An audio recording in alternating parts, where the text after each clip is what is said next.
Hi, and welcome to CryptoBiography. I'm your host, Brandon Starr. This is episode 358 of CryptoBiography, and we're back to the free censor, and this is part 5 of the free censor. And here we go. Thom did just that. He arrived early and was greeted, even before entering the office building, with a man holding a sign. It simply said, Thom. He was slightly inclined to feel irritated that the sign had not included his rank or a new title. But then he figured that his new position was probably secret, and so they were not advertising any information to the public. He went up to the man. He was tall, lean, and black, with short cropped hair.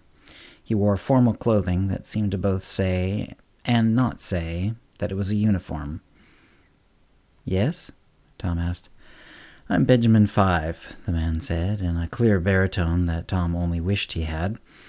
"The location of your new position is secret to anyone below rank 10. You will eventually be raised up to level 3 if you succeed in your duties. For now, I will bring you there.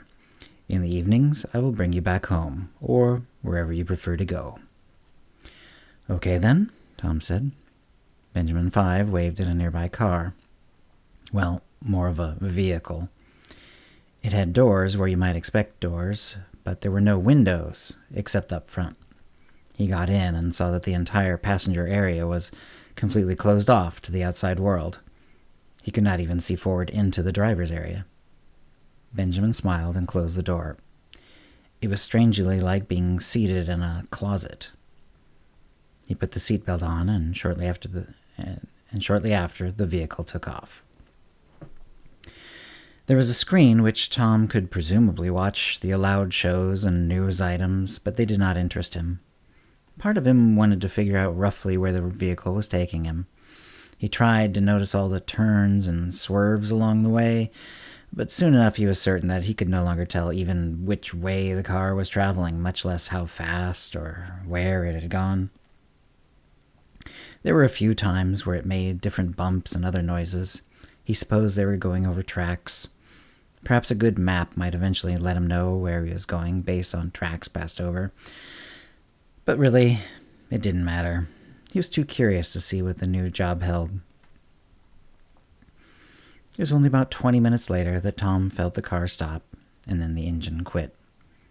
Benjamin 5 opened the door. They were in a windowless garage with the door shut. There was a door on the side of the garage away from the vehicle door. "Through there," Benjamin said.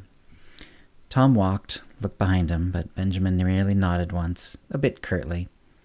Thom saw a relaxation area on the other side of the garage. Apparently Benjamin's duty would be to wait for Thom to be finished for the day and then bring him home. Perhaps this also meant he was acting like a prison guard, not allowing Thom to leave. He went through the door. Inside was a small room. There were no books here, but there was a table and one chair, a refrigerator, a sink, and a couple of doors. There was a pamphlet on the table saying, "Welcome." Before checking it out, Thom opened one door. It opened on a small bathroom, which included a shower, as well as the more expected toilet and sink. There were even towels. He opened the refrigerator. It was stocked with many kinds of food. The sink had some cupboards built in above it. He opened them and found some dishes and silverware, as well as some dry foods. He then opened the final door, the one that was opposite the door that led back to the garage. It opened on an immense room, like a hangar. In it were rows and rows of bookshelves, books of all kinds, large books, small books, great thick books with thousands of pages, others that were just bound pamphlets. Some titles he recognized as he walked down random shelves. He'd never read them before, of course, but something of their legends had continued on. Gulliver's Travels, collected works of Shakespeare, Invisible Man, Ulysses, and many more. There was a small computer console near the door to the kitchen. It contained a strange computer, antiquated looking, and it took him a while to figure out what made it particularly unusual, even after he sat down at it and tried a few keystrokes. It wasn't connected to anything. It was self-contained. Someone needed to have a record of all these tens of thousands of books, but not to ever have the information in this computer spread. Ever. Impressed? Thom started. John, too, was in the doorway. Even I'm not allowed inside. Why don't you come back to this room and we can discuss what's involved? Thom did so. Those are the works that are not allowed, John said as they sat down. Some are more famous than others. The computer will help you figure out what you should know first and best. Simply put, there are a lot of copies of most of those works out in the world. All are illegal. Most are hidden from us. Some are simply lost and are sometimes found again.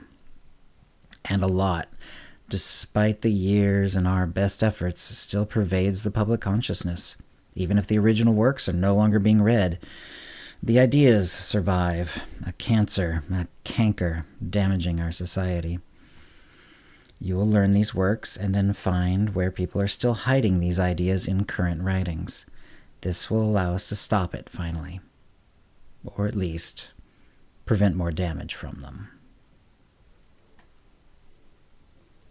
And that's the end of the story for this week. Obviously, we've got a bit more to go. If you have any comments or questions about this episode or previous episodes, cryptobiography@gmail.com, or hit us up on Facebook, Twitter, X, or Mastodon. And thanks for listening. Words and music, copyright 2024. Brandon Starr, all rights reserved.